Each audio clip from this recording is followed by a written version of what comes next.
everyone. Welcome to today's presentation, which is on nursing post-bac resumes, brought to you by the Bethel Office of Career Development and Calling. It's important to know the difference between a resume and a CV. As you are looking at job applications, you may see one that is required over the other. So sometimes those words are used interchangeably, and they are two different things. So a resume is a brief overview of your education and work experience or other experience as it pertains to the position you are applying to. And we would like to have that around 1 page in length. A CV stands for curriculum vitae, and that is a detailed list of all of your accomplishments, education, research, publications throughout your whole life, whether it pertains to the position you're applying to or not.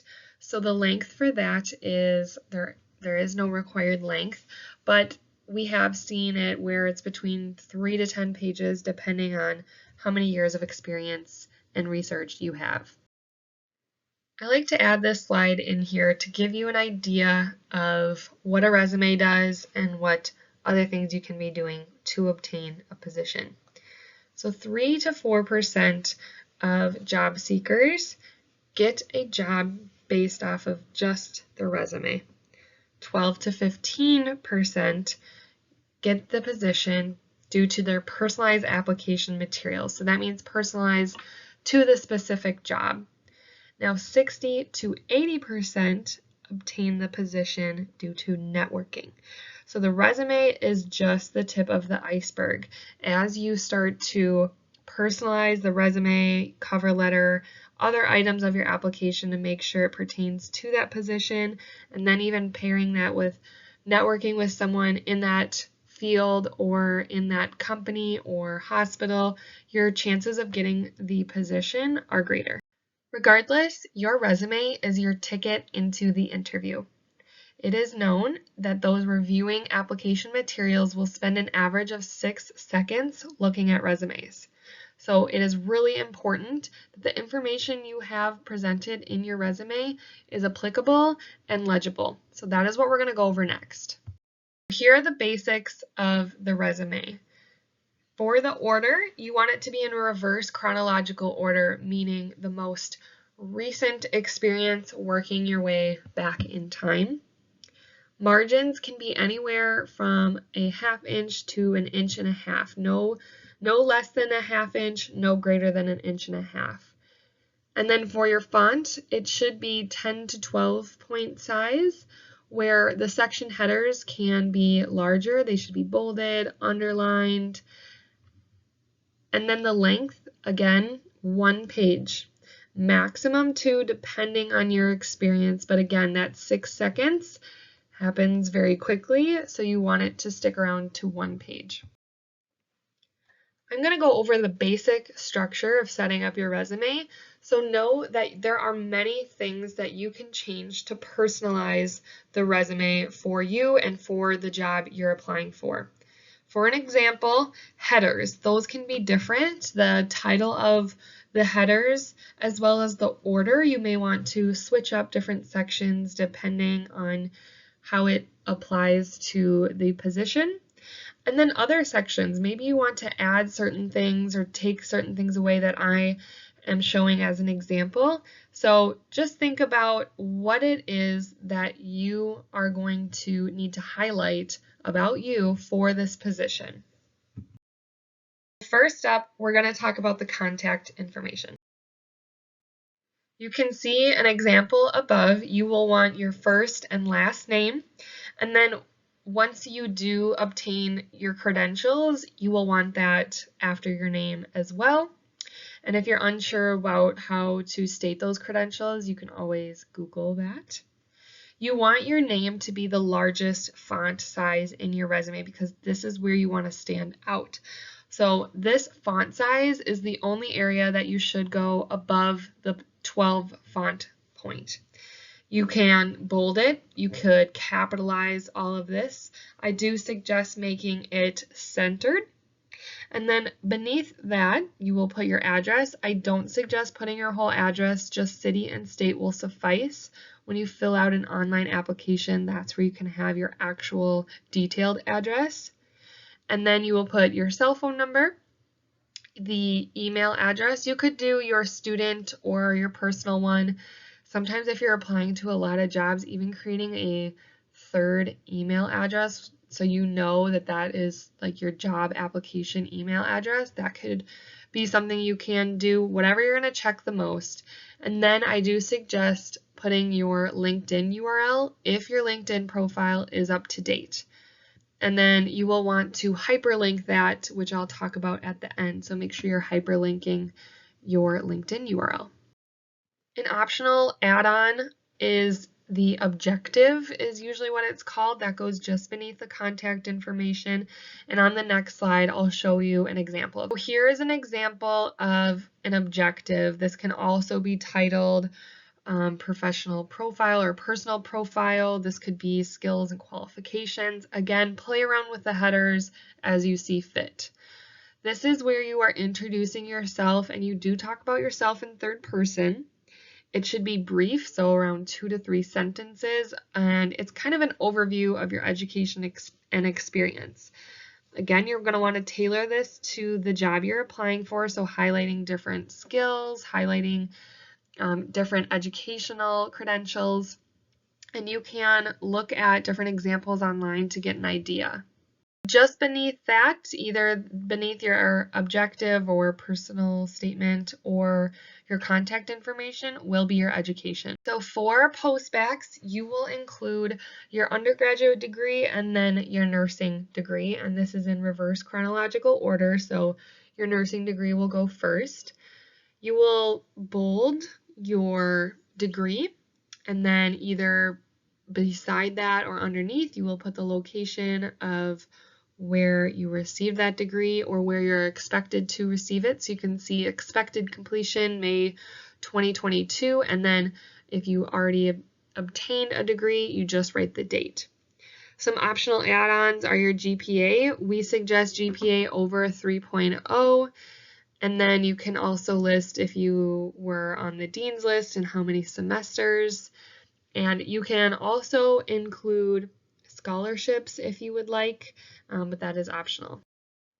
Below your education is your professional preparation. Again, you can play around with this title. This could also be your clinical experience or professional experience. So for this example, we did professional preparation, and then you can see what unit that is bolded, and then beneath that is the hospital or clinic that was located at, and then the dates again in reverse chronological order.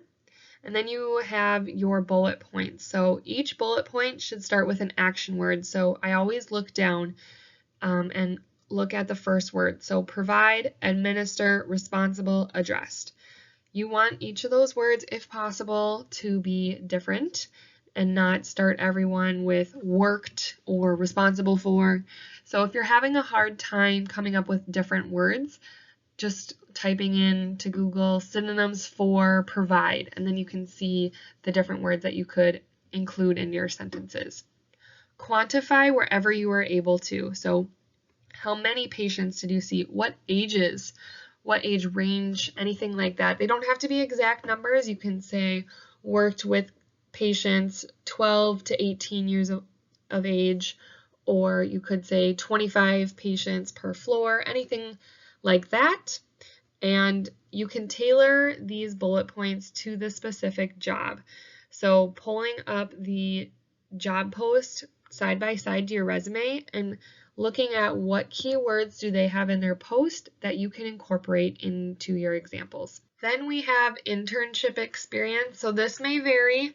Again, you might not have internship experience, or this is a heading that you can change based off of your experiences. Here is an example of how it's set up. It's very similar to the clinical experience or professional experience. You're going to bold the title and then put the location and the date. So this one you can see the date is a little different. We just put summer. So if you have a seasonal job, this is a good place, summer, fall, winter, spring, or you can put, May through August 2019. it really doesn't matter. It's up to you. But again, action word at the start of each of those sentences and quantifying when you can. So the next heading is related experience. Again, this may vary. So related experience really calls out what experience you have that is directly related or similar to the position that you are applying for. And you'll see the difference in what is related and what's not. Again, this is similar to how the first experience was set up. You're going to bold the title, the location, you have the different dates. I will make a note here in this example. It first says summer 2018 to present, and then the second example is January 2017 to September 2017. I do suggest streamlining it. So instead of summer 2018, putting May 2018 to present. So either pick whether you're going to do a season or if you're going to put the months and the years. You put related experience if you have direct related experience to the position. You could change this heading to just say experience if not everything you're going to put is related. Another optional heading is international experience. So studying abroad is an example. If you do not have that experience, that is okay, but we just want to highlight how you would show this on your resume. I probably sound like a broken record now, but again, everything is set up very similarly. So you have your heading, the title, the location, you have your dates, and for this, it was just 1 month long, so we just put January 2020. And then the amount of bullet points for each of these categories is going to depend on the length of your resume. Remember, we want to keep it to exactly 1 page in length. So if you're going over, then let's take away bullet points. If you're trying to fill that space, you're trying to make it to 1 page, then you add more bullet points. So play around, and how you choose what bullet points is, again, what are they looking for in a candidate? That's what you're going to highlight. To showcase things outside of your education, clinical, and work experience, we have a heading of college and community involvement. You could also title this extracurricular activities, volunteer work, or leadership roles. Because this section is a little bit of an extra, you do not need to add descriptions or bullet points under this. You'll just want your title, and then the company, school, department, whatever it is, and then again, the dates. And for these, they were just years. You can do months, seasons, whatever you have done throughout your whole resume. I will make a note here. I would suggest for this to highlight your title. So nurse mentor would be bolded, and then putting Bethel University Nursing Department, just to make sure everything's streamlined in your resume. So here is all of the examples put together into one clean resume. It is 1 page.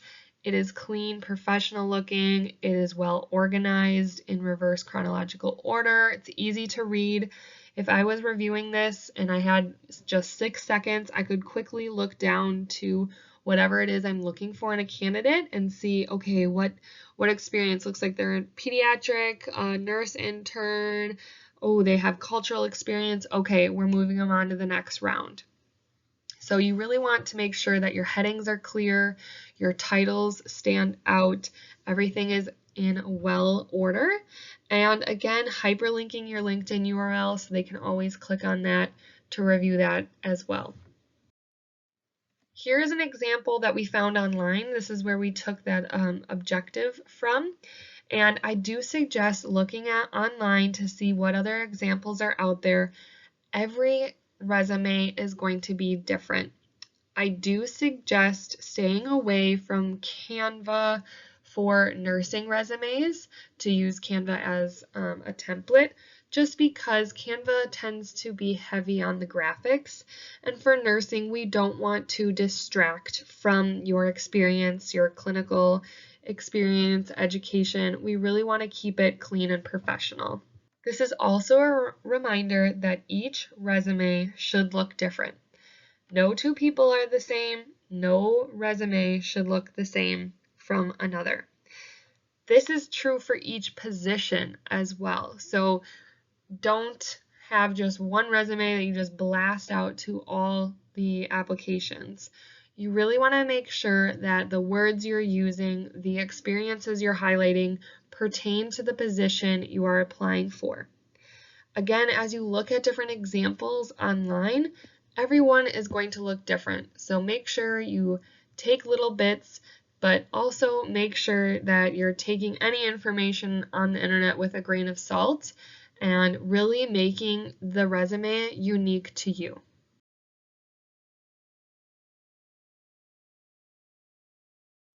A note about submitting your resume, make sure you send it in a PDF, because when you send either a Word document or a Google Doc, it can change the formatting and you don't want other people to be able to edit your resume either. Make sure that you save it as a PDF, and when you do that, the hyperlink to your LinkedIn profile will transfer nicely. Make sure you review it. I do suggest emailing yourself or a friend the resume. Make sure the formatting is readable and everything transfers nicely, as well as it's always good to have your resume peer reviewed. And again, put your resume next to the job posting to make sure that it matches nicely. We're not copying, but we do want to highlight some of those same words. We have plenty of resources for you to make sure that your resume is top-notch and perfect for the position you're applying for. We do have a YouTube channel. You can go to Bethel Career Center to find different videos, basic videos, and we also created a nursing playlist to help you specifically with your resume. And there are 2 videos in there that we think will match what you are looking for. We have a website through Bethel, so you can go to the career development and then students and then resources, and you can see a whole list of resources additional to resumes, so cover letters, job interviews, networking. We can help. And how you can set up an appointment with us is through Handshake. And you can go to bethel.joinhandshake.com to set up your profile or to log back into your profile and set up an appointment with us. And we'd be happy to review your resume.